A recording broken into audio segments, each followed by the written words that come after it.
Hey everybody, welcome back to Fans of Something. Hello. This is the 31 days of spooky videos, and this is another one for you. This is an exciting one because we are talking with the writer, director, creator of an incredible fan film, linked down below in that description box. If you have not checked it out, go on over.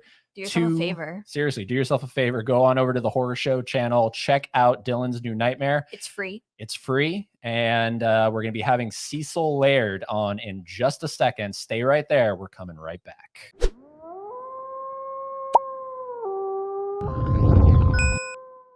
Okay, so here we go. Let's bring in the man himself and make sure everything is ready here. Here we go. Ladies and gentlemen, boys and girls, it is Cecil Laird of the Horror Show channel. Hey kids, how's everyone doing tonight? What's going on, man? Not too much. Thank you for having me on. I appreciate the invite. Always happy to talk about the film. Yes, absolutely. So we've actually had Dave on before. He's been on this channel once. I've had him on my son of a bitch. He beat me to it. My podcast a couple of times. So I'm very familiar with Dave. Couple times. I'm sorry. Sorry, I'll tone it down. Oh, it's cool. It's good. Love the enthusiasm. And so this was the next obvious step because after watching the film, we both loved the whole entire thing. Yeah. To say the least. And so we were like, all right, now we got to try to get as many people involved. Let's start with Cecil. And because you're the guy that brought this whole thing. I'm the easiest to get your hands on. into fruition. So, I mean, I know you've talked about this to death. By the time this is airing, you've probably talked about it more to death. Not a problem. So, we will be talking about other things as well, just to kind of keep it fresh. But we're going to get the obligatory DNN talk out in the open. So first things first, This thing is over 100K. And I know you said that you wanted it probably way further than that, but it's been age restricted on YouTube. Yes, unfortunately, that has been the case, and that has slowed our views dramatically. But even so, we're still plugging along. We're about to cross 120K in about a week and a half for being on YouTube. Well, I mean, I guess technically a week and 5 days, right? Because Thursday would be 2 weeks, but or at least as we record this. But yeah, this it was a bummer to see it age restricted, and especially compared to the fact that some fan films haven't been age restricted in spite of the violence. I think the issue comes with the fact that my particular bits of violence towards the beginning have to do with unaliving oneself. And I think that particular aspect of it is what's gotten us age restricted, if I had to guess. But you know, it is what it is. It's what I put in the script. I wasn't thinking about that aspect when I was writing it, because I was just trying to write the best story. And I thought that was a cool way to have our old pal Fred enter the picture in a different sort of way. And so, you know, it was my choice and I'm sticking to it. So the views slowing down are the views slowing down, but everyone that seems to be watching it, we're still at a 98% like to dislike ratio. So I think that's pretty freaking good. It is. Yeah. It is, because when you hear the word fan film, there is a negative connotation. If you backyard on the video camera. Yeah, if you follow Dave McCrae's channel, that's what he's famous for saying. It's a couple buddies in their backyard with a video camera. But I've made those films. I have. Yeah. Literally, we did about 3 or 4 episodes that we called the Horror Show Retro Reactions or something like that, where we reacted to my first set of short films and stuff. And oh boy, those backyard films, they just don't sing the way that you want them to. Yeah, I guess you got to start somewhere. Yeah, it's true. It's true. It's all a part of the cutting the teeth. It's all a part of the building the knowledge and the base of operations, so to speak. Build your character. Indeed. Now, yeah, well, that's what. Yeah, very nice way to put it. Now, what is that? Because I don't know that you've talked about this in depth. Particularly, but you run the horror show channel on YouTube. So where along the line did you go, okay, I want to actually really attempt to not just be a content creator, I want to try to be a filmmaker? Because those are two totally different things. It's funny. No, that's a great question. And it's funny because we've always fancied ourselves as a variety show. Like that was always the inception, or from the inception of the horror show, that was always the plan. We wanted to review movies, we wanted to interview people, we wanted to do how-tos within the horror genre. We just wanted to do anything and everything under the horror umbrella. And we succeeded at that. Unfortunately, succeeding at that means failing at YouTube algorithm rules. So we haven't grown at the rate we wanted to, because YouTube's like, what the fuck are you guys doing? Are you reviews? Are you reactions? Are you how-tos? Are you shorts? What are we doing here? And like, so YouTube, like, you know, so we've grown in spite of our complete flouting of the YouTube algorithm.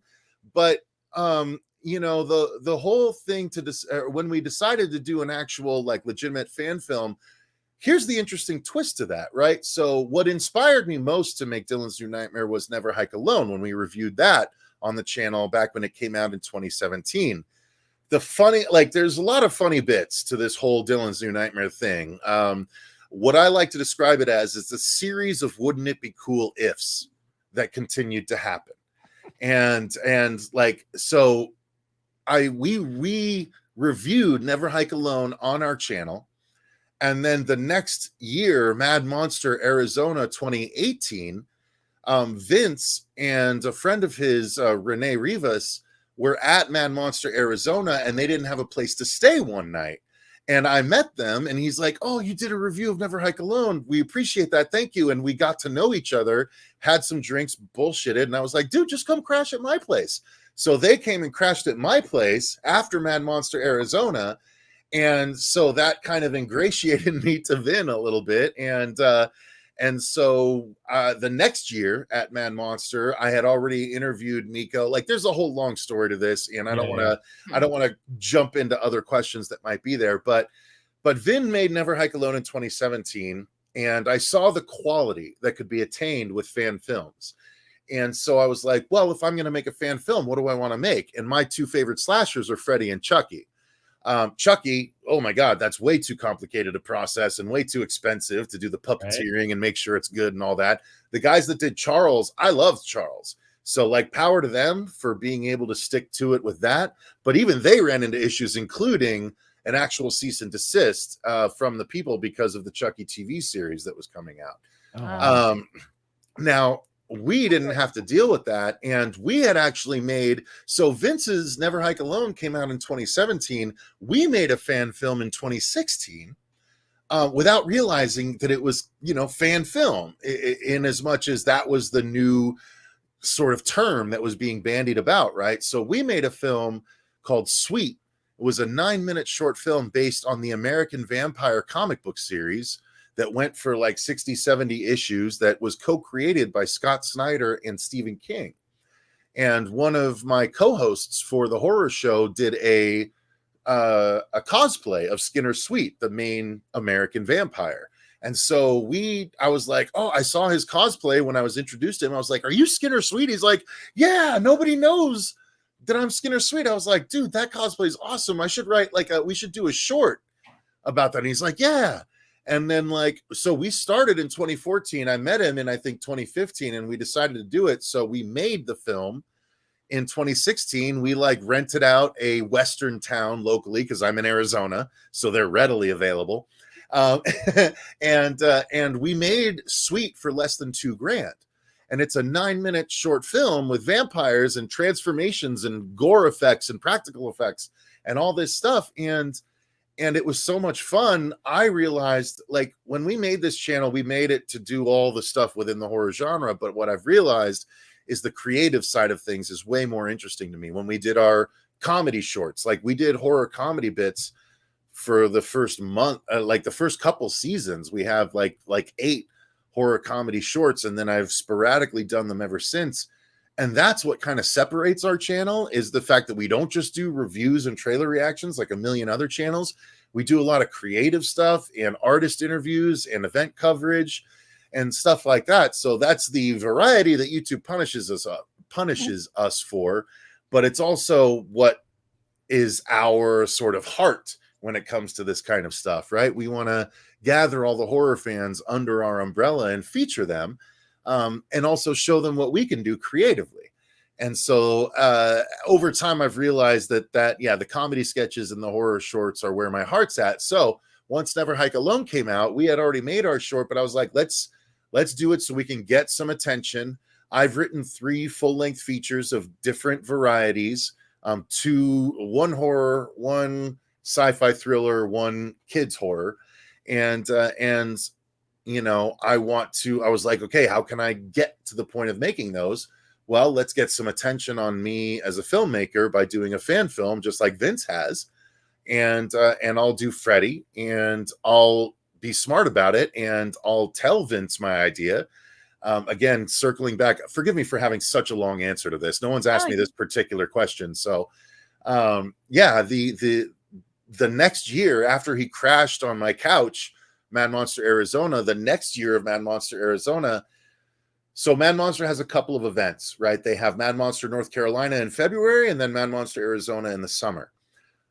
We, at the horror show, the show that I built, right, this one right here, that we're talking about, we became the official press of Mad Monster because we kept attending, and we would interview their celebrities respectfully, and they liked how we operated. They didn't like how a bunch of other freelance, forgive me, douchebags operated when they would try and interview celebrities at their events. So they basically made us the official press and said no one else can do it.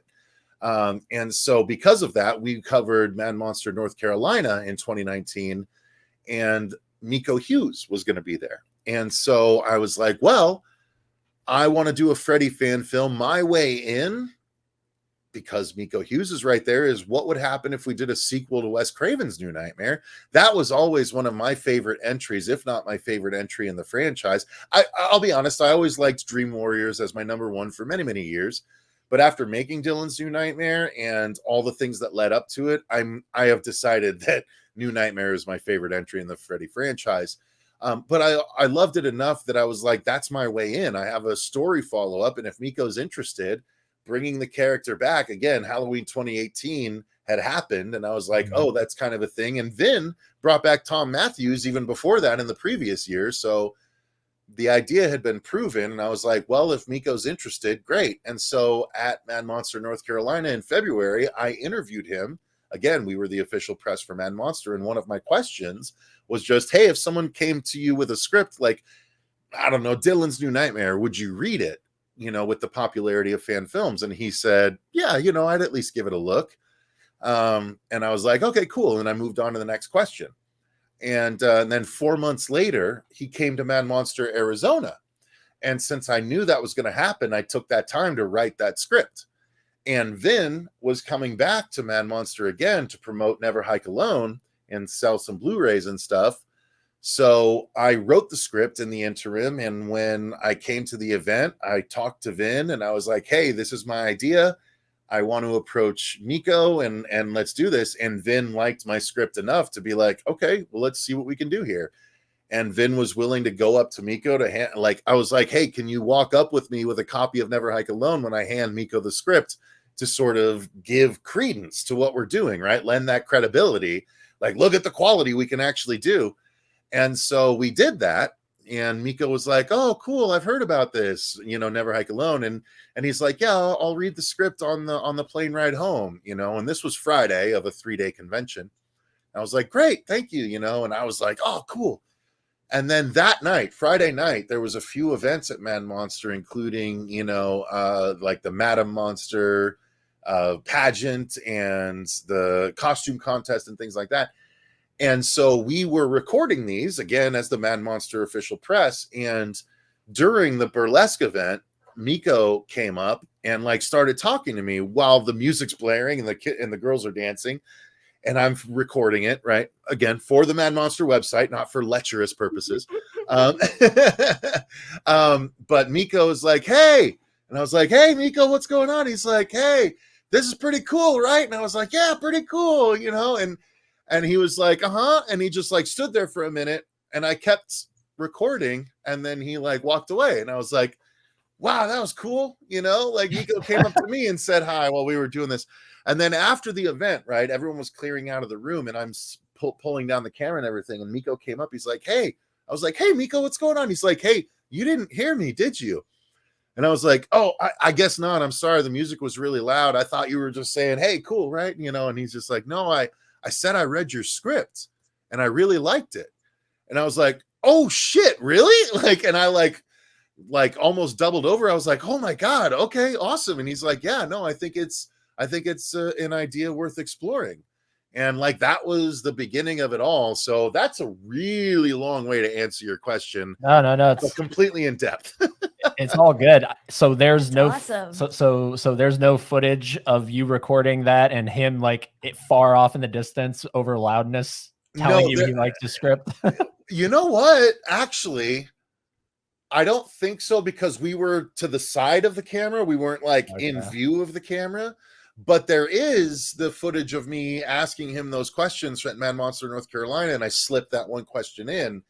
That footage does exist on our channel, and yeah, you can see his answer to exactly the way I describe it. It's pretty freaking cool.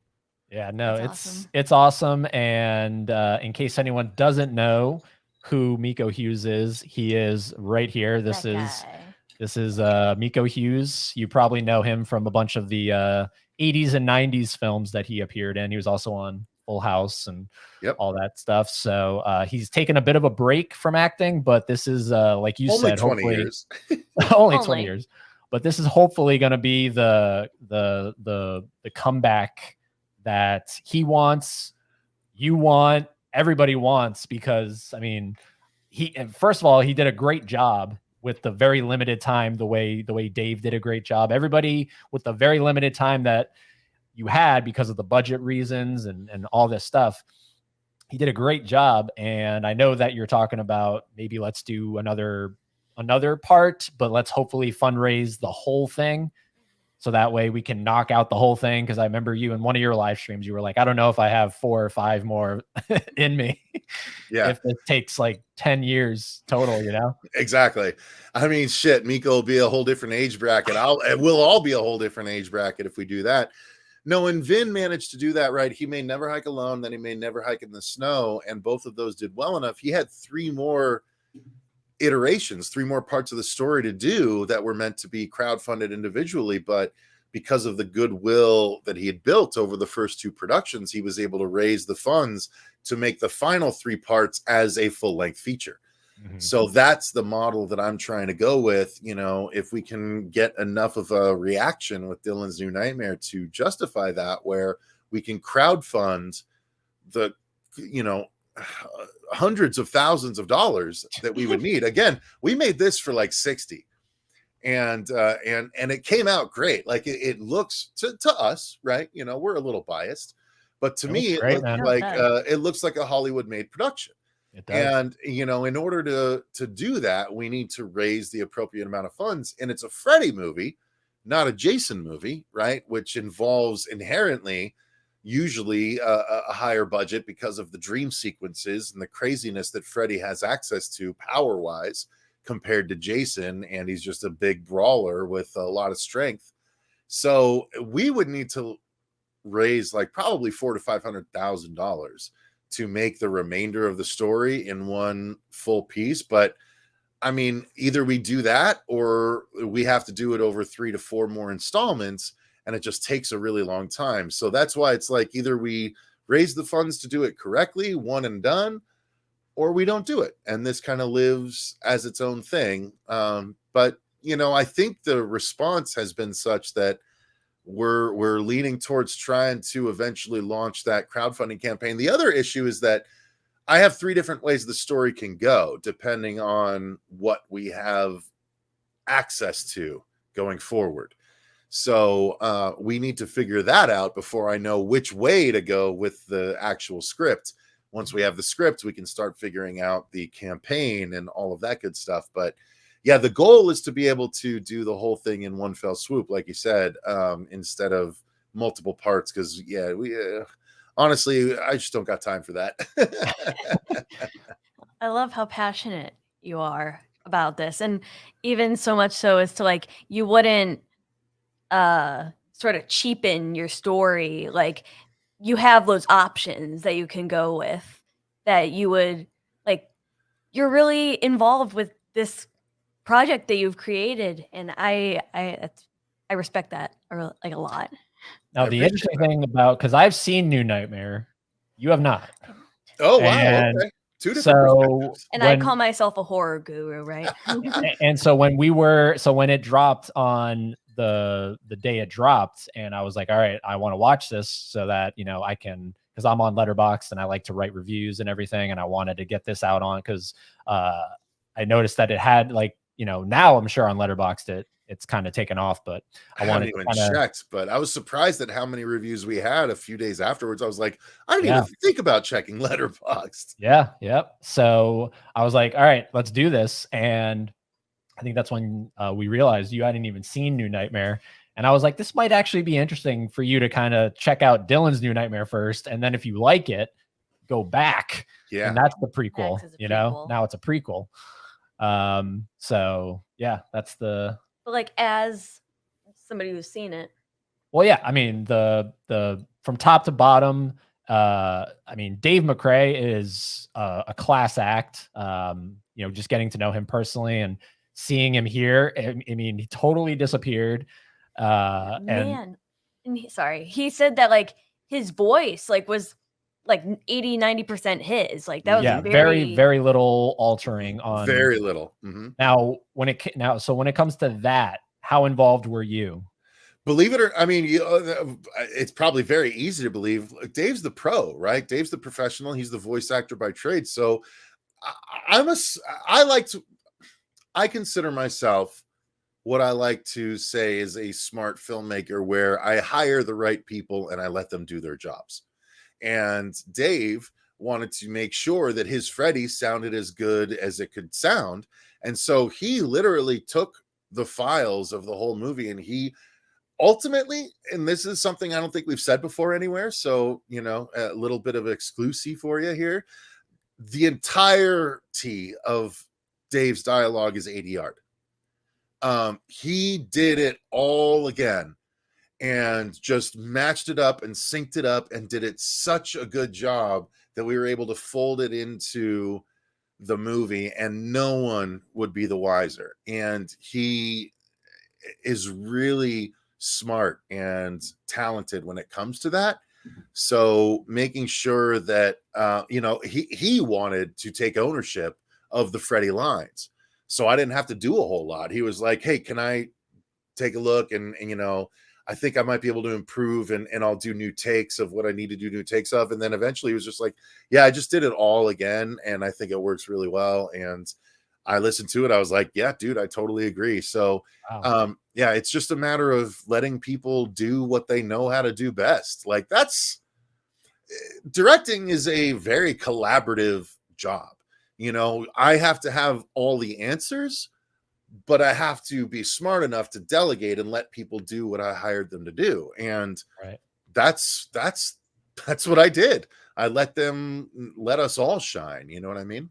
That's incredible. Yeah, because I can't tell you how many movies that I watch and I can, like, because I'm like you do point it I'm a out. stickler for, like, when I can tell something has been added in post, when I'm like, that is so not dialogue in the moment from that, like, that is so in a studio, like, and I didn't pick up on any of that in No. this. I just thought it was in the moment, and then maybe just some altering, just like in, you know, post, but I had no clue that the whole thing was Dave in his studios just redubbing the whole thing essentially. A lot of it was very similar to the takes he had on set, of course.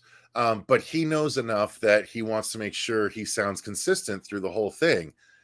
So he just redid a few of the lines exactly the same as he had done them on stage, but still redone. And he's talented enough to mimic his own performances, and he did a fantastic job. So yeah, again, he's a professional voice actor by trade, and he did all of the audio for It's Me Billy. And I know how good It's Me Billy sounded.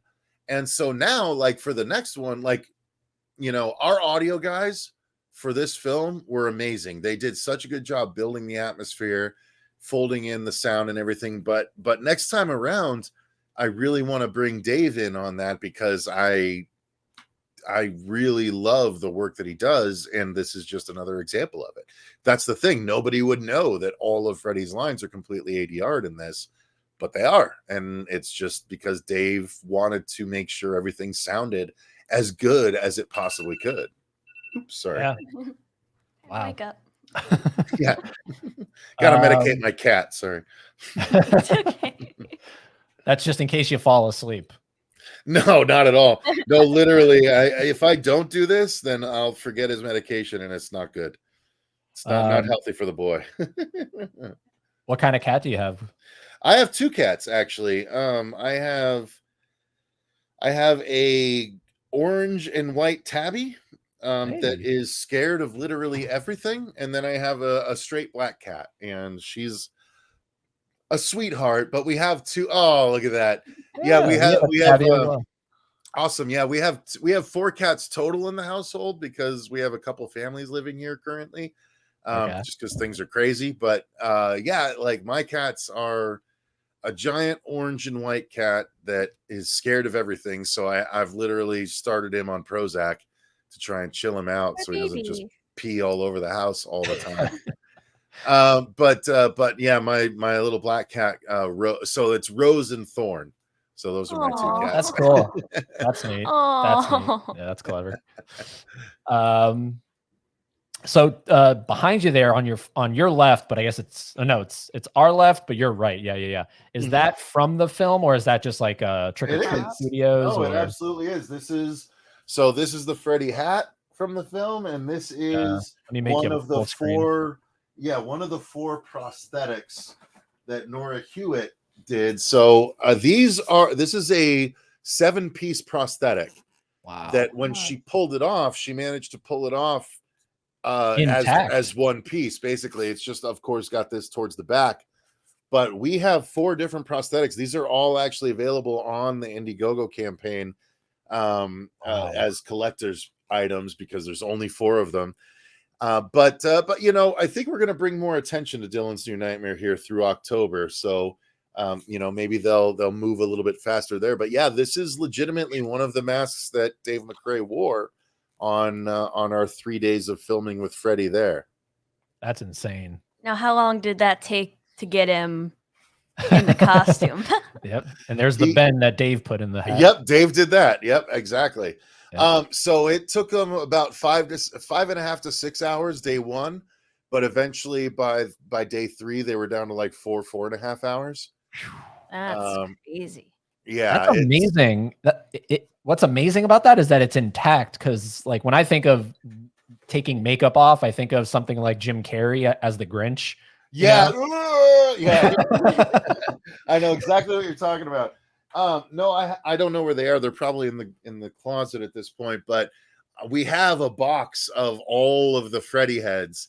So you can literally see like the first few pieces, they were pulled off in pieces and they had to be reassembled. So they're missing, like, you know, there's gaps and things like that. They don't look as pretty as that one, but that's why that's the one on display. Wow. That's awesome. Yeah, no, just seriously. I mean, I can't, like, there's really nothing. I mean, like the only criticism of the film is what everyone's saying is that too short. Too short. Yeah. It's too fucking short. And that's just like, you really can't criticize that because I mean it is what it is. And that's the level of quality that was attained to get that kind of a reaction. Like I said, like you didn't cheapen it. Like you could have made it like feature length but then you would have just cheapened what, you know, it was composed of, but it would have looked like a $60,000 feature. And I mean, talk about the best way to. Now, was that always how it ended from day one? It always ended with Heather, but it's not Heather, but Heather. Correct. And the reason, well, one of the reasons Heather's not involved in the project is because I didn't want to approach her until the film was done. I didn't want to, because I'm sure she's been approached by a million different people to do fan films. And I didn't want to just be another one of those people. I was like, let's finish the movie, show the quality to her and be like, hey, can we shoot an extra scene at the very end? The problem is that because of the COVID delay, everyone that supported the film had already been waiting 4 years. And so when the film was done, like, we still tried to do that, but I couldn't justify continuing to push the release just because we didn't figure that last aspect out. Like, the film was done otherwise. So there'd been so many supporters and so many people waiting so long, we just couldn't wait. So we did it the way that we did it, and we left room to bring her in future installments. Yeah. So, you know, that's just one of the things that's kind of up in the air.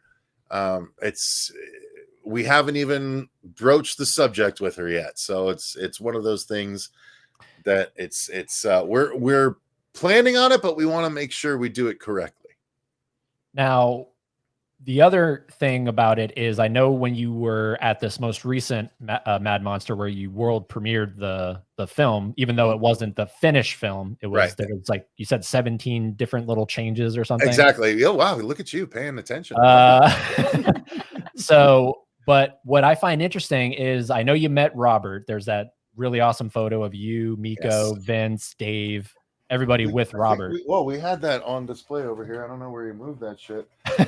Oh yeah, it's back there now. It's back there. You can kind of see. Let me see if I can enlarge it here. 1 second. Right there behind Rex. Yep. Yep, there it is. Yep. Can I just say, love your background? I mean, Oh yeah. Awesome. Well, we have a horror show channel, right? So we got to have the background appropriate. you got my guy Billy back there too. Yes. Yeah. Well, you know, it's very appropriate that he's making a comeback this year. So right, we have a lot of cool shit back there that I would otherwise probably sell. But here's the here's the thing that kind of boggled my mind when I found out that only Robert, like, you only had that, like, 5 seconds to tell. Yeah, Robert literally. Mm-hmm. I thought, because I was 100%. I was like, okay, because I knew that you're very closely associated with Mad Monster. Mm-hmm. This is world premiering at Mad Monster, and Mad Monster is having Robert Englund attend. I thought that was the perfect mixture for Mad Monster to be like, hey, Robert, just so you know, we're world premiering a movie based on your character. And it doesn't seem like that's what happened, right?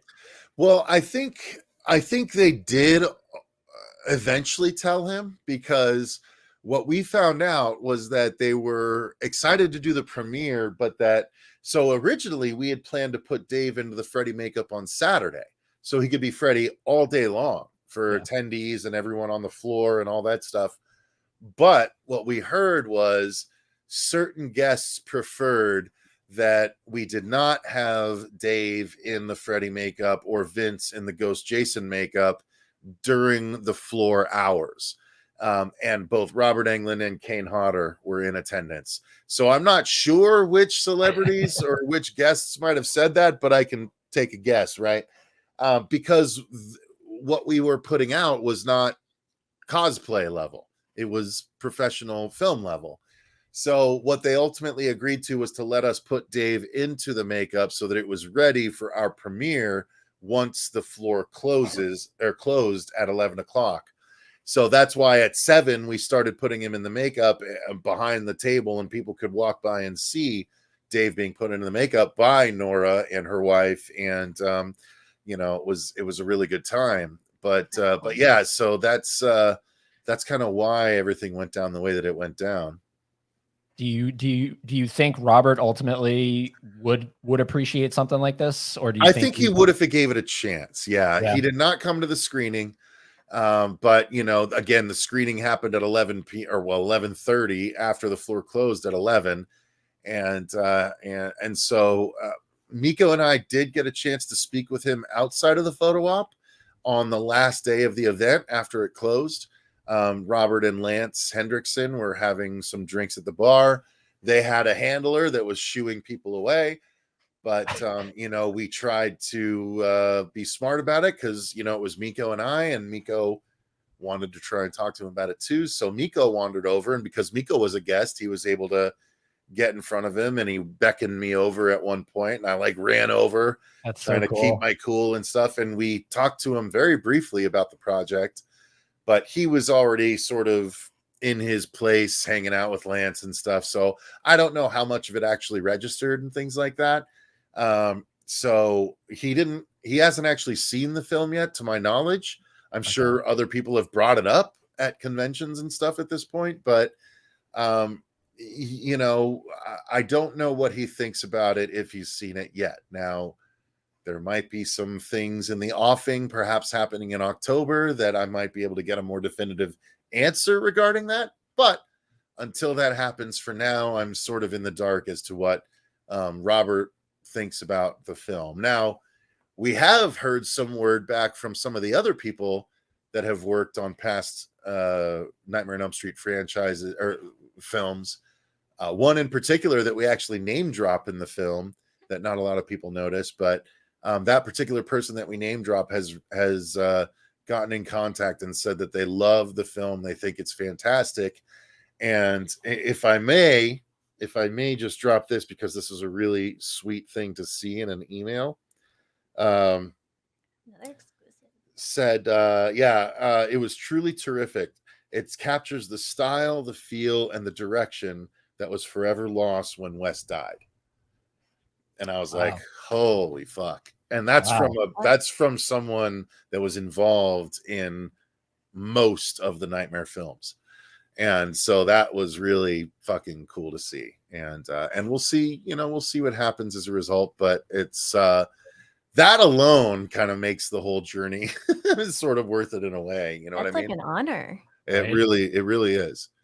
It really is. I've read it so many times that's the only reason I'm not tearing up talking about it at this point. But trust me, the first time I read it, I absolutely teared up, because that's one of our biggest goals, is we just wanted to honor Wes and his creation. You know what I mean? And the fact that people from the original franchise involved specifically in New Nightmare say that we did, it's pretty freaking cool. Wow. What would the next big thing be for you? Would it be Heather saying, okay, I've seen this thing and I would love to be involved in some way, shape, or form? Probably. Or Heather but yes. Or the Craven estate going, yo, we love what we saw here. We're thinking of, if there's any potential in the future, you're like number one on, or number like in the top 10 of the call sheet.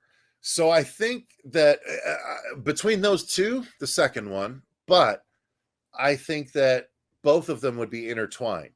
I think if the Craven estate took notice of this film and wanted to know what the full story was, we'd be able to present something, again, one of those three branching timelines that I have in my head that we can go down.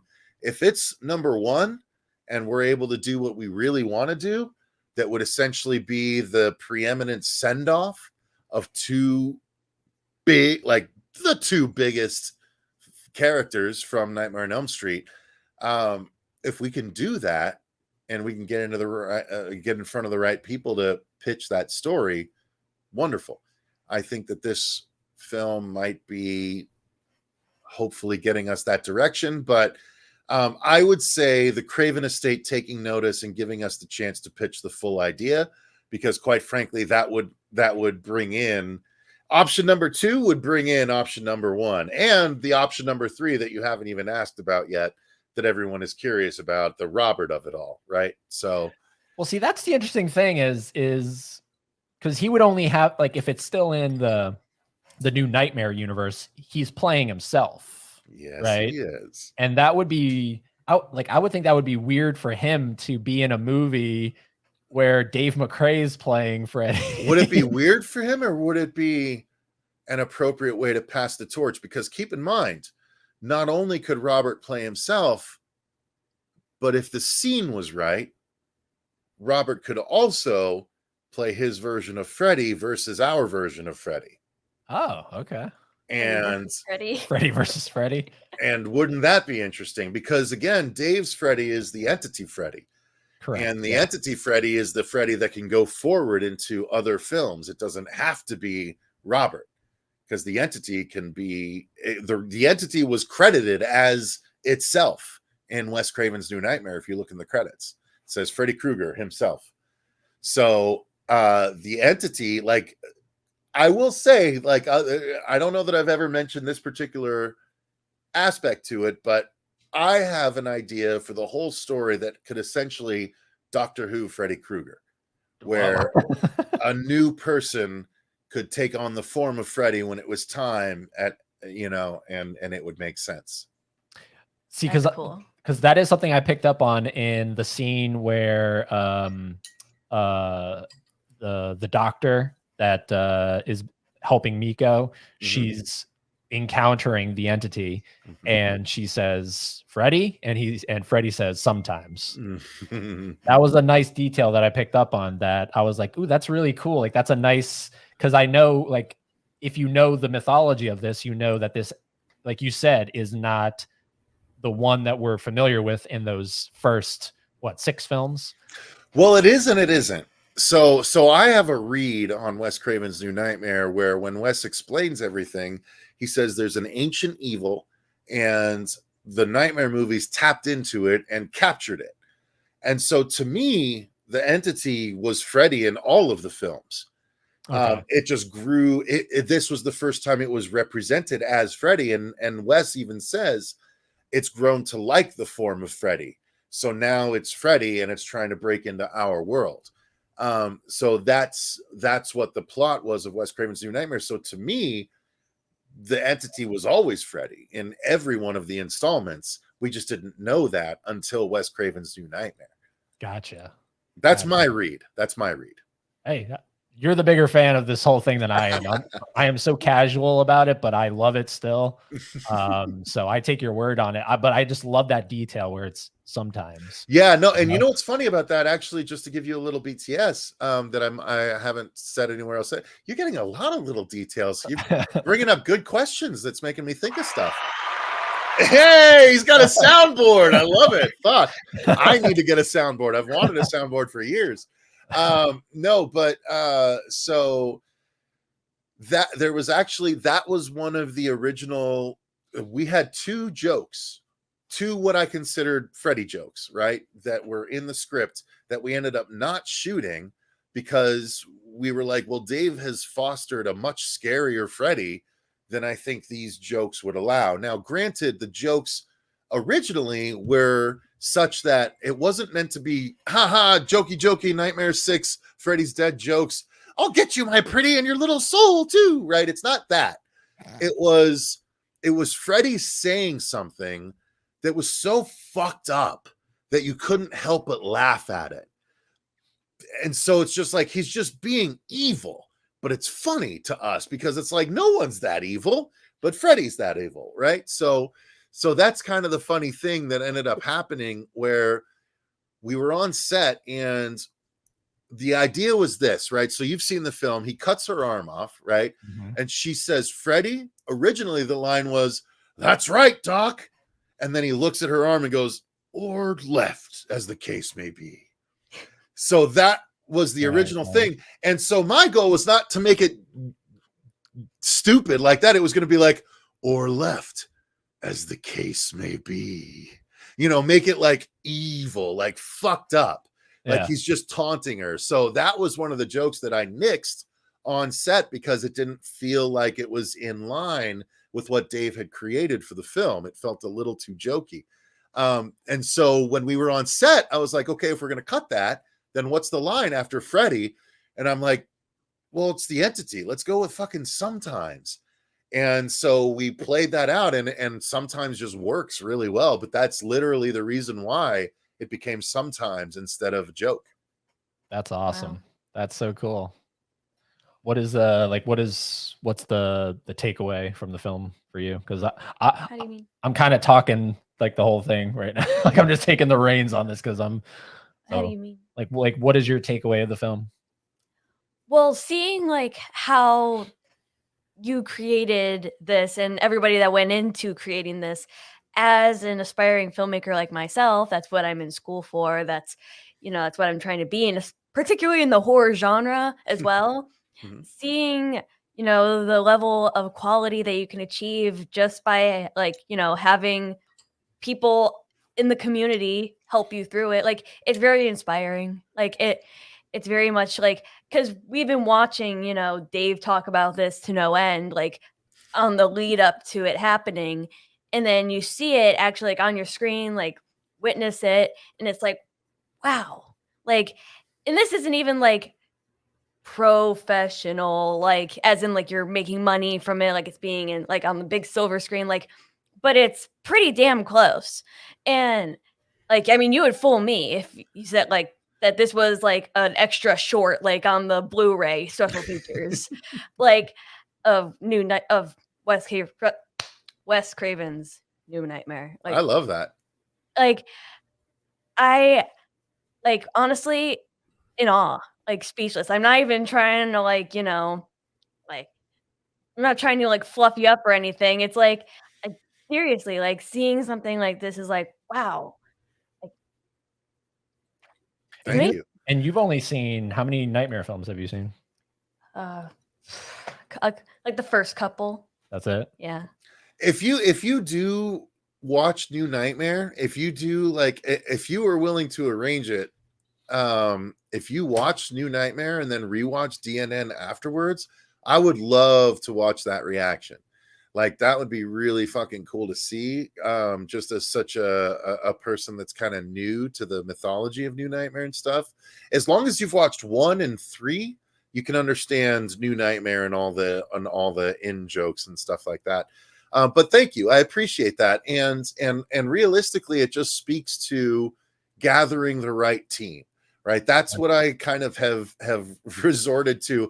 It's a bit cliche, I suppose, but you have to assemble your Avengers, right? You have to gather your team of people that want to succeed and want to make sure that there's a vision, a singular vision that everyone believes in, that they all think could, like, I love this saying, a rising tide raises all boats, right? So if you do something, or if you have an idea that's like, yeah, that's great, and it's like other people are like, yeah, that's great, no one's thought of that yet, let's do that, like, cool, we'll fucking shake some shit up with this. Assemble that team, put them together and be like, let's do this as to the best of our ability. You put together a proof of concept, and then you try and crowdfund. That's what we did. I ended up spending on our original Dylan's New Nightmare teaser trailer from like 3 years ago in 2019. I spent about $7,000 on that myself. Luckily, I was in a job where I could afford to do that at the time. And not everyone's going to be able to do that. Like I fully acknowledge that. Not everyone's in that position, but I had an idea that so many people were behind that I was willing to put that money down to do a proof of concept, which we then used as the main driving force for fundraising for our campaigns. Because we made this teaser, like, this is the level we're hoping to achieve. And then ultimately we surpassed that level with the team that we were able to assemble for the final product. So it's just a matter of coming up with an idea that you believe in, that other people will believe in with you. And just don't stress while you're doing it. Like, make it fun for everyone. If everyone's having fun, they're doing their best work. If everyone feels stressed, it's not going to come out the way that you want it. So assemble the right people. We had one person that was involved in the teaser trailer that we lost for the film, and I think the film is much better for it, because it was it's the old adage, right? Yeah, you're only as strong as your weakest link. And the chain, right? The chain is only as strong as its weakest link. And we had what I feel like is a weak link, and we lost that weak link, and now the product is speaking for itself. So it doesn't take genius, it doesn't take much to gather your crew, right? And if it's a good enough idea, everyone can come together and work together to prove that it's a good idea for people, and then you take it further steps from there. But the best thing you can do is have a good idea, bounce it off someone. You guys seem like you have a great relationship to bounce things off of each other with, you know what I mean? And then assemble the team, and if everyone agrees, boom, move forward with it. Oh, I don't think we're trying to. Oh yeah, we're not trying to do anything. No, I'm just saying, though, as far as if you have an idea, you seem like you could bounce it off one another. Oh yeah. Well, how we were saying earlier that the idea of a fan film sort of has like a negative connotation. Honestly, I think mostly the opposite. Like where it can be viewed as like, backwoods, like low budget, cheap stuff like that. I think it's so much more wholesome than like going something like a big blockbuster because it's purely passion. It's purely the love of the craft. It's not you're not trying to make money off of this and sell it and all this jazz. It's you want like you have a vision and your creativity like is so vast that you share it with so many other people that have that same sentiment, like the love for horror, like you want to create something. And I think that's like such a beautiful, unique thing. And like because everybody has like is coming together with all their own visions, like Dave with his Freddy and Miko Hughes like reprising his role, like doing what he loves. And it's And getting jacked up for it too. Good God. God. Jesus Christ. He's a What was beast, that? that guy. Like, did you even know about that, or did he just go off and pump iron for a month? No, he mentioned to me he wanted to have at least 2 to 3 months lead time for the shooting so he could make sure that he was in the shape he wanted to be in. And even on set, like he drove out from California with his own car and he brought weights with him. That's and our sound guy, a producer slash boom operator, James, was a massive dude as well. So they like bonded over lifting and stuff. And Miko at the end of the night was like over on the carpet, just fucking benching from the floor because he was just trying to make sure that he looks as good as he can. I mean, he takes care of himself naturally, but he specifically wanted to make sure he looked good. And that's part of why I wanted to feature it. I didn't have to have him pull off his shirt and show that shit, but I was like, hey, like there's gonna be people that want to see it. There's gonna be people that are surprised but delighted, you know what I mean? And that's both girls and guys, you know what I mean? And it's like wonderful, whatever we can do to capture the audience. And Miko did the work, so why not feature the work? You know what I mean? That's one of my favorite because I love watching reactions. So that's one of my favorite moments in the film, to watch people react when he actually takes the shirt off and drops it. Always like, God damn. Yeah, Jesus Christ. Yeah, getting hot in here. That's the boys have penises and girls have vaginas, kid. And that's the funny thing. He talks about how that's the most common thing that people bring up to him. Penises and that literally that line. And so he's so happy because he's got a couple of new screenshots, a couple of new 8x10s from Dylan's New Nightmare that he can use instead of all of his old, stuff from when he was a little kid. That's funny. Is there like BTS? Because I know there's like an hour thing that you're like a feature length that you're going on Blu-ray. Yeah, it's going to be like an hour and a half. Yeah. Mm-hmm. Is there any chance that there was any footage obtained of Dave in Freddy makeup also lifting some weights? No. Dave is as at lifting weights, but we did get BTS of him when he cracked his tooth in half. So when you can see in this shot that you actually have up that his left front tooth is cracked literally in half. So we did 2 shots. The Boo is one of the 2 shots that we actually filmed where he had his teeth in. Nora sculpted some beautiful teeth based on my direction, and they look wonderful. But when he was putting them in, like the top part was a little loose, and we'd already filmed 1 shot. We were filming the second shot, the Boo, the close up of the Boo. And he like was putting his teeth in. And he was like, and we all heard like a pop. And he's like, okay, I think they're in. And so we filmed the shot. And then as he was taking the teeth out, the bottom half of his front left tooth came out with the dental appliance. So he was missing half of his big front tooth. So it turns out it was an old hockey injury. He's Canadian, of course. Surprise, surprise. That had smashed his tooth in 2, and he had a false tooth, and it came out in the dental appliance. And obviously that was 2 shots into a 3-day shoot with Freddy that we needed.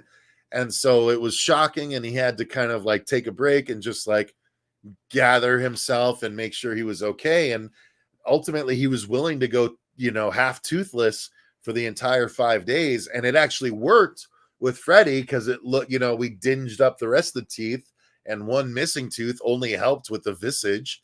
So that's what we ended up going with, and that was just another example of Dave being super pro when a lot of other people would have just thrown in the towel on day 2 of production, day 1 of Freddy. You know what I mean? That's wild. Yeah, because I remember him talking about that afterwards, and then once the film wrapped, he, or maybe during, like, because I know you were still there, but I think he said he went to like the dentist in Arizona or something like that. Yeah, and then he was like, okay, we're just gonna hold off until I get back home, and he did, and so that's that. But yeah, it's pretty crazy because it came out so good with the tooth missing, and it was just one of those things that I was just, as a director, waiting to make sure that he was okay, and then he was a trooper, and we were able to push through. So it was good stuff. That's crazy. Anything with teeth makes me. Yeah. Yep. Don't like it. So I know that you said that and then this is gonna be the segue into some random horror talk, because we're approaching an hour, and I wanted to keep this at an hour. Sure. And we haven't even talked about anything other than Dylan's New Nightmare. So I'm so good at that. So prior to going, well, we're not live, but going live here, you said that there was something interesting happening in October with Dylan's New Nightmare. And by the time this is airing, that's probably already going to happen, but you can, if you want to mention it here. So yeah, if it happens, it seems like there's a streaming service that wants to put Dylan's New Nightmare up for October, called Dark Matter TV. If it doesn't end up happening, I'm assuming you can cut this part out for me. But yeah, so it's actually run by the son of an executive producer of all of the Nightmare films except Freddy's Dead. If it, again, I want to be a little cagey. I don't want to give away too much, but yeah, they're talking about possibly doing an event in October where they're featuring their streaming platform, and they might want to show Dylan's New Nightmare just to a specific group of people in LA before featuring the film on the actual app for October. So there's a chance that Dylan's New Nightmare might be the first fan film that's being streamed on an app, let alone shown in LA to professionals. And who knows what can happen beyond that point. You know what I mean? And that's still within the whole, because you're not allowed to make money off of a Correct, fan film? because it's not a money-making screening. And any like, that's the thing, the streaming platform, they don't have to make money with it. They can donate any revenue to Wes's favorite charity, which I already have lined up and stuff, for any overage for Dylan's New Nightmare. So we don't have to make money to spread the awareness and let a new set of eyeballs outside of YouTube actually see the film on a streaming service that gets 30 million impressions every month. Pretty cool.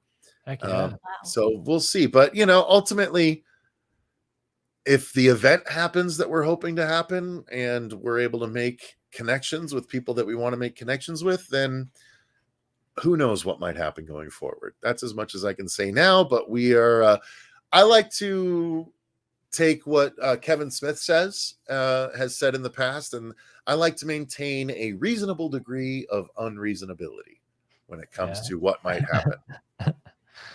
So even to say that, like, there's a chance, that's crazy, right? It's pretty cool.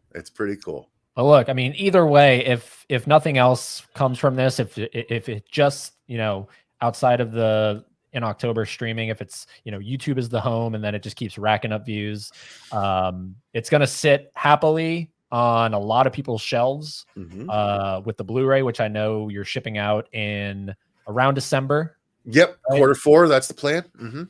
Cool. Merry Christmas, or whatever you celebrate. Yeah, indeed. That's gonna look very nice. And it's going to have all those special features, which I can't wait to see, especially that behind the scenes. That's what I'm. We're trying to see. We're trying to determine if we want to do a 1-disc or a 2-disc Blu-ray. I would love to do a 2-disc because we have so many special features that we could easily fill 50 gigabytes. Yeah, because it's 25 gigabytes per disc, and we could basically fit the film and the BTS special and the trailers, and that would probably be about our limit for the Blu-ray, unless we did a 2-disc, in which case we could do a bunch of the behind-the-scenes features that we have, Q&As, you know, all kinds of stuff like that. So we're working that out. We may just do a separate perk where it's like a 1-disc Blu-ray versus a 2-disc Blu-ray and stuff like that. But we're excited to get it into people's hands and have them be able to pop on the 4K and all that good stuff. So yeah, that's the goal is Q4. Mm-hmm. Sweet. So there we go. That is the Dylan's new nightmare talk. And now I just kind of want to segue, because I didn't want this to just strictly be focused on the film. I wanted it to kind of, you know, just kind of pick your brain a little bit, since we do have some interesting films coming out later on in the year. And I know you've been reacting to them on your channel. You do the trailer reactions and everything, but out of the ones, like the big ones that are coming out, obviously there's those ones like last year with Barbarian that I don't think anybody had any expectations on, and then it just kind of blew everyone's socks off. Yeah. But the ones that we know about, like the big franchises, the Saws, the Five Nights at Freddy's, all that stuff, what are you most excited for? Five Nights at Freddy's. Very easy for me. Yeah, no, I've loved that idea for so many years. I played the first 3 games on the channel. I had drinks during part 3, so it was really entertaining watching me get my ass handed to me by the animatronics. But I love the idea of the lore, and I think, you know, the lore has gone crazy in the games, and yet I still keep up with, you know, Matt Pat and FNAF and all those guys talking about the lore and how it might actually play out. So I'm so on board for it. I'm so excited. I've broken down all 3 of the trailers on the channel. I think I guessed the ending of the movie based on the first full trailer. Not the most recent, but the previous trailer, I think, gave away the ending of the movie. But I'm still so excited to see how they play out. I love the idea of killer animatronics as someone that grew up in the age of Chuck E. Cheese. You know what I mean? Right. I'm in Arizona, so we had Chuck E. Cheese, not Showbiz Pizza for you East Coasters and stuff like that. But it's really exciting to see someone finally, whether it be Blumhouse or not, you know, Jason Blum has done a good job with some properties, a terrible job with other properties, but I'm excited to see him give it a try. If it's actually a 3-hour movie, I don't know about all that, but nonetheless, I'll sit there and watch it all because I love the idea. I like scary possessed animatronics.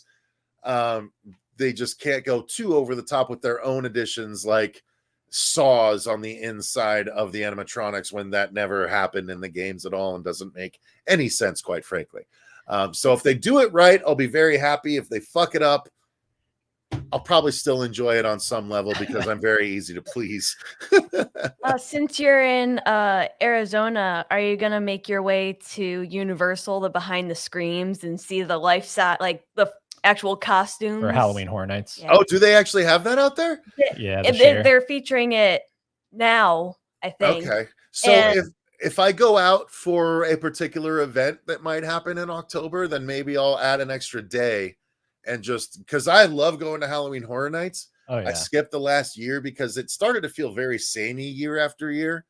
But yeah, we've covered a number of years, and I would love to. If they're doing that, then I would love to go and see the animatronics in person and shit like that.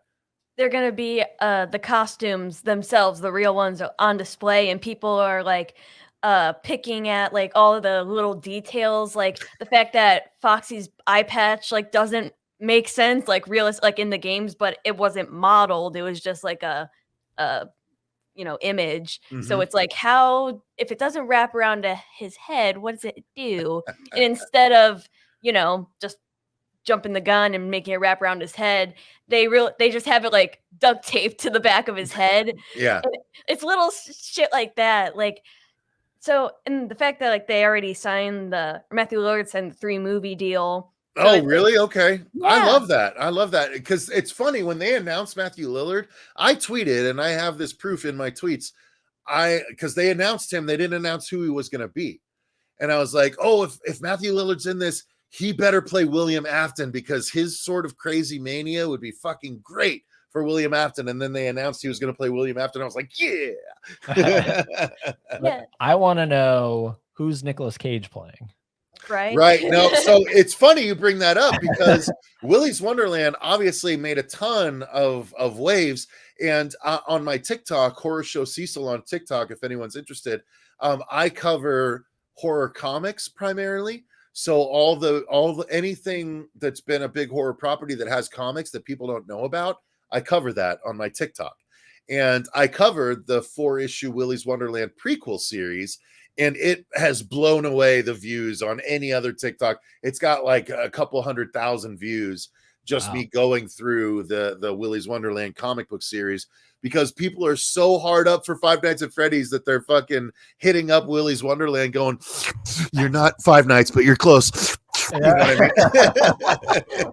But hey, us FNAF fans, we're eating good this year. I mean, we're getting Help Wanted 2. Yep. I mean, we just got the Security Breach. Breach, yep. Yeah. The DLC, yep. Yes, I've been yes. watching again. Really? I'm a big Matt Pat fan, so I'm watching Matt Pat's go through of it. I'm up to the Music Man episode. Music Man.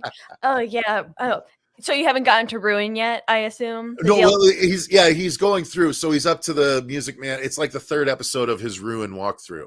So I've got two or 3 episodes left of it. Yeah. Oh, gotcha. Oh, I mean, beautiful. And then Help Wanted 2, and then you got the movie coming out, and eating good. Like, we're eating very good. Yeah, you're right.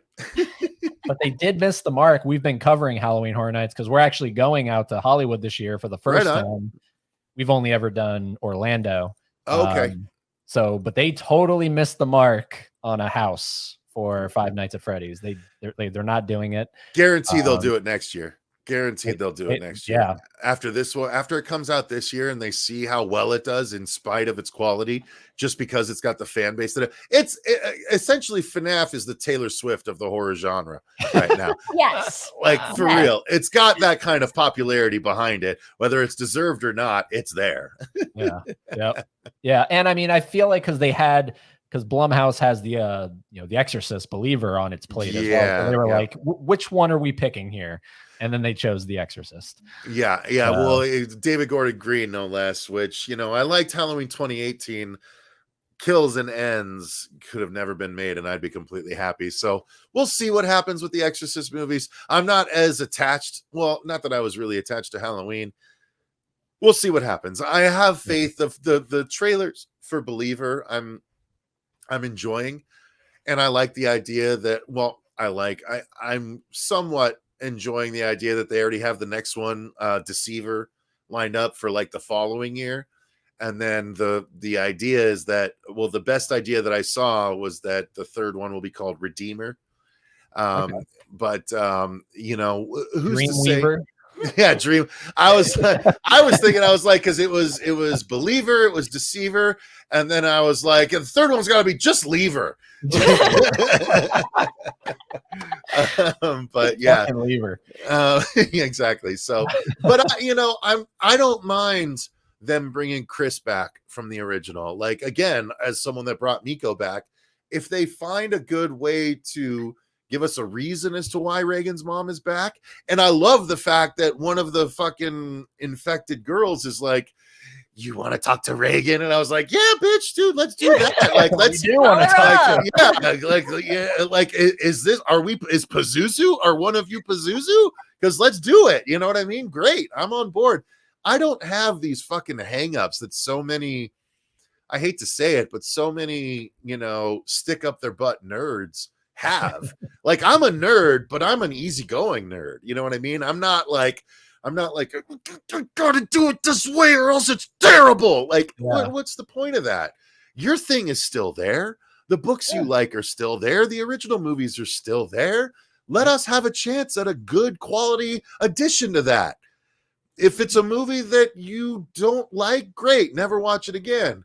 But if it's good, add it to your rotation. So now you have 102 movies you can rewatch instead of 101. Yeah. No, I mean, as long as they do it I mean, I feel like all of the legacy sequels we've gotten have done it pretty dang well, except for Texas Chainsaw Massacre on Netflix. I got to be honest, I enjoyed that for the silliness that it had. Obviously, it had none of the family, and it didn't even have the farm until the post-credit sequence when Leatherface is walking back. But I did enjoy seeing "you're gonna get canceled, bro," dude get sliced and diced on the bus. That was pretty fun. But you liked what they did with Sally? No, that was awful. No, that's what I'm talking about. That's complete what I'm talking about. 100% waste. That's You're going to bring back a character. She's going to show up and get killed immediately. And not even, let me scratch that. Not killed immediately. She's going to be mortally wounded and somehow survive with a giant hole in her abdomen until she's able to say her lines to the right people. Yeah. Like minutes later. No. That's what I was talking. No, we enjoyed the movie. We enjoyed the movie. I love that cancel thing. Like that whole bus scene is amazing. So fun. Yeah. But yeah, like the Sally thing is what I was talking about. Absolutely atrocious. And the fact that they didn't have I forget her name, the original actress. Well, she died. Yeah. That's tough. What I'm saying. Like they didn't have her. So right. Now already you've handled her poorly and you've recast her. Yeah. Not only did you like shit on the character, but you shit on the actress by having someone else come and play a terrible version of the character. Exactly. Yeah. So, agreed. 100%. But yeah, no, Halloween 2018, what you did with Dylan's New Nightmare, what I'm 100% positive Dave's going to do with Olivia, all these like legacy things it's great. You know, I know. Vin and Tom Matthews. Yeah. See, that's the thing. I'm not completely like I've seen Never Hike Alone. I've never seen the second one, the Never Hike in the Snow. Hike in the Snow. That was actually a prequel, technically, to Never Hike Alone.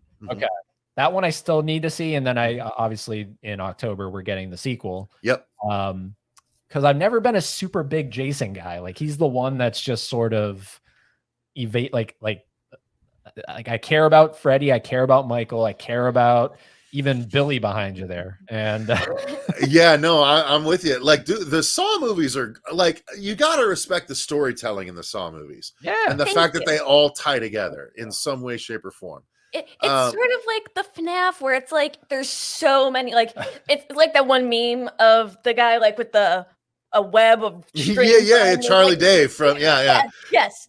Like, see, it's like, it's so. Although, do we all agree? I mean, I think it's pretty silly that this new one is in between 1 and 2.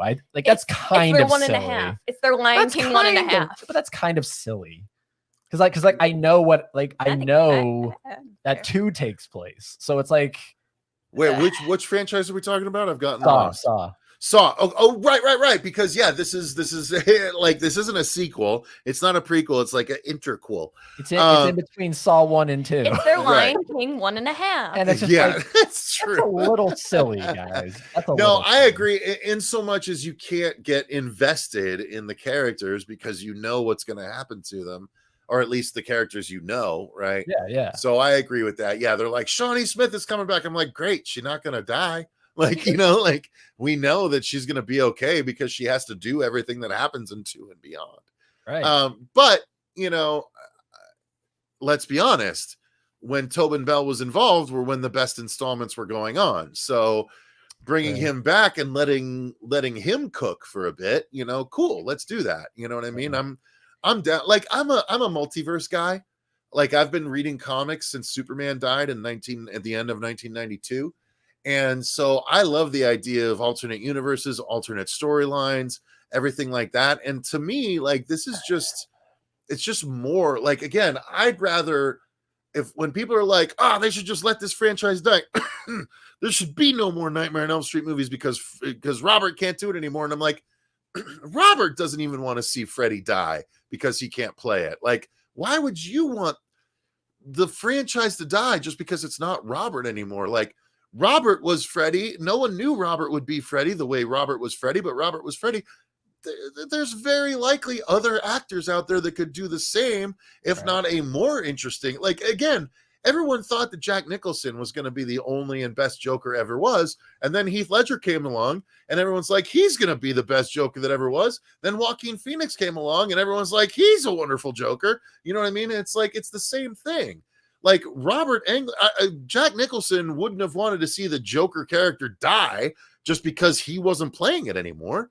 Yeah. Robert created Freddy. Jack Nicholson didn't even create the Joker. Robert created Freddy. Why would he want to never see another Freddy movie again just because he wasn't playing it? It's the equivalent of, it's like the elder version of I'm taking my ball and going home. You know what I mean?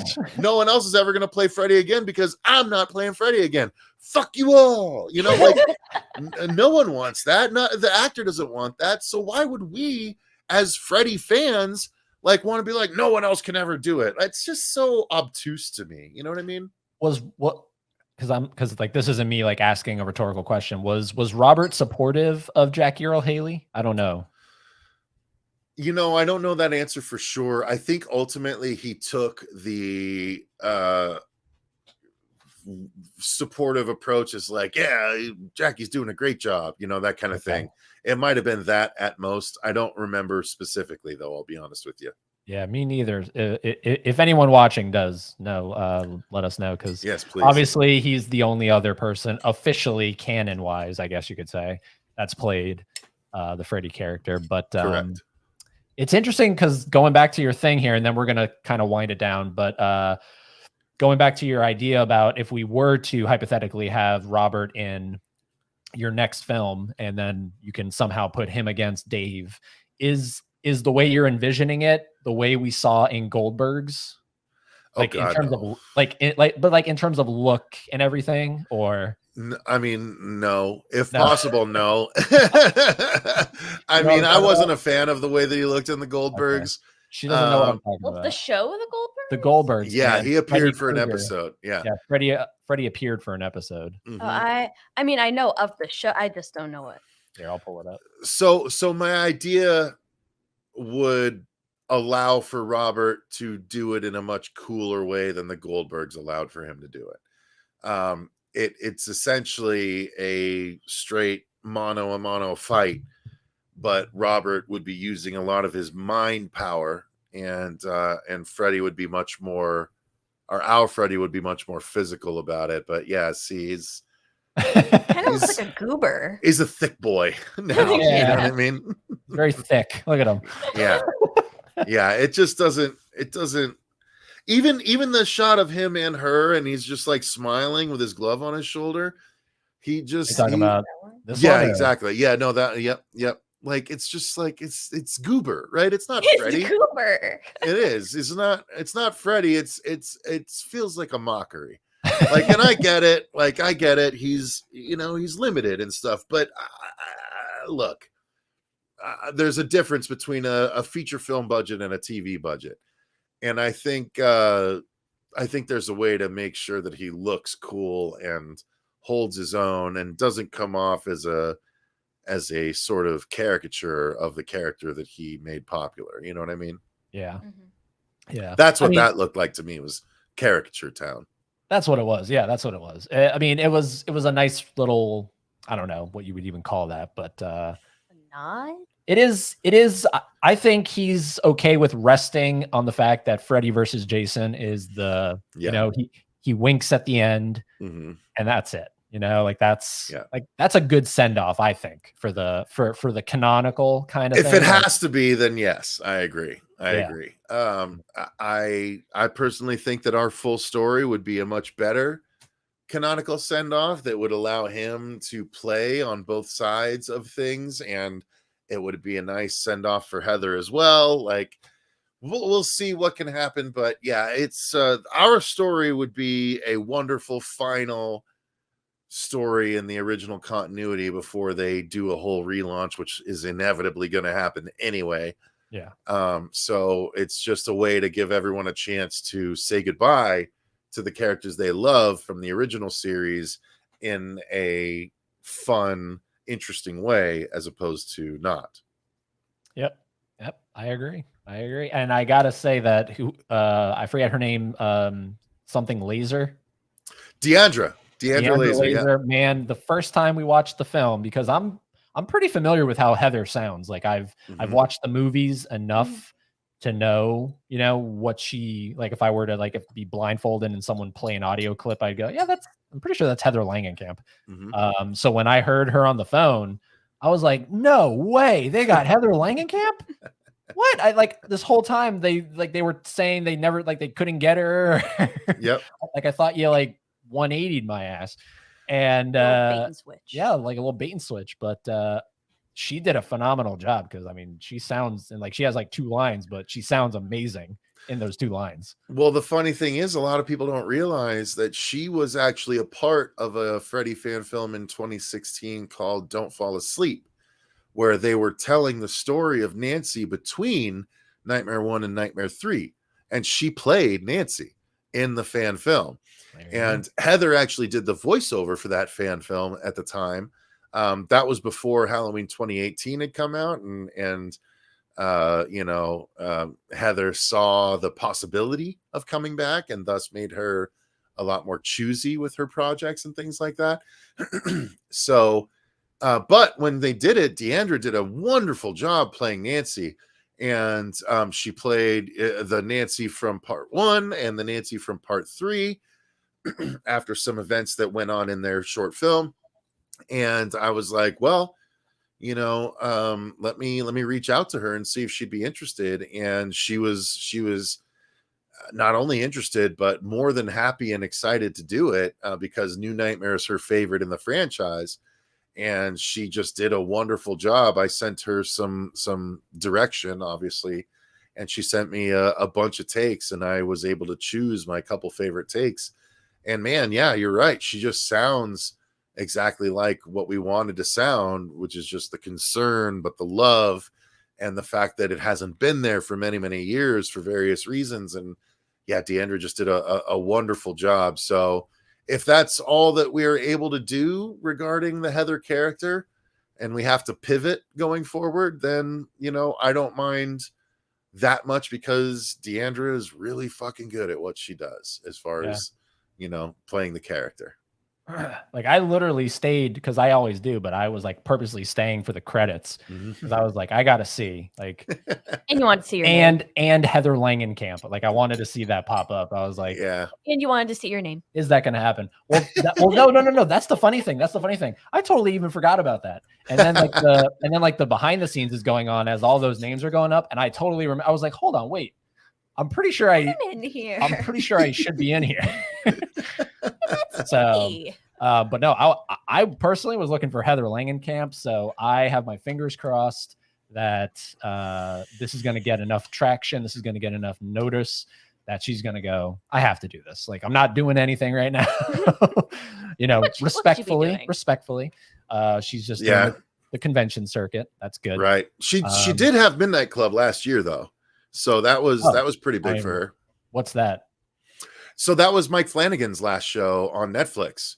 Oh, okay. Yeah, he helped put that together, and it was like an 8 to 10 episode series that Heather had a spot on. And forgive me, it might not have been Mike Flanagan. I think Flanagan might have produced it. Hang on, let me take a look real quick. But Midnight Club is on Netflix. Unfortunately, they canceled it after the first season. What's that?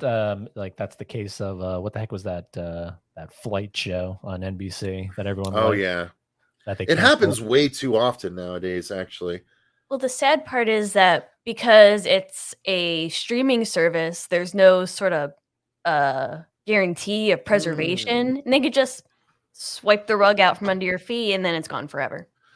So Mike Flanagan did make the show. He made it with Christopher Pike, who created the Midnight Club when he wrote it. So Christopher Pike is like the young adult version of R.L. Stine. So It was a Christopher Pike project that Mike Flanagan helped bring to life on Netflix. So and Heather was involved there. Okay, Heather played a character, one of the main characters. Yeah. Mm-hmm. Sweet.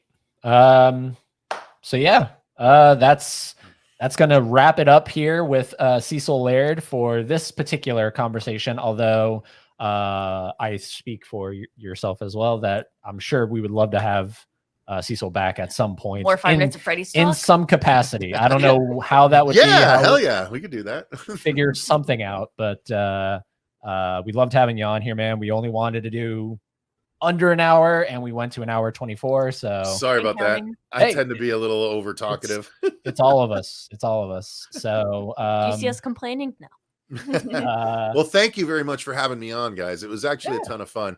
You know, I get a lot of requests, and they're not always the most engaging of interviews. Not to talk crap about anyone, but I appreciate it. Thank you. It was a lot of fun. absolutely, dude. And I won't do the thing where I'm like, oh, plug your show, because it's Well, gonna fine, be it's going to be linked down below, and I'm sure if people are watching this, they're most likely familiar with something involving the horror show or Dylan's New Nightmare. But Yeah, and if they haven't already checked it out, because you've kind of been Come dropping it like throughout this whole episode. I mean, like, come go on. do it. And the Indiegogo, I'll have that link down below because that's still going to be going by the time this airs. Indeed, and as a matter of fact, by the time this airs, we will have actually within the next couple of days. I plan to put up a bunch of screen used items from Dylan's New Nightmare. So if anyone wants screen use props and things like that, by the time this airs, there might be still a few available on our campaign. Sweet. Perfect. So yeah, I'll have that linked as well so that everybody can check that out. But Cecil, this has been a lot of fun, and happy because again, this is going to be in October. So happy October spooky season. This is your time of the year. Yes, sir.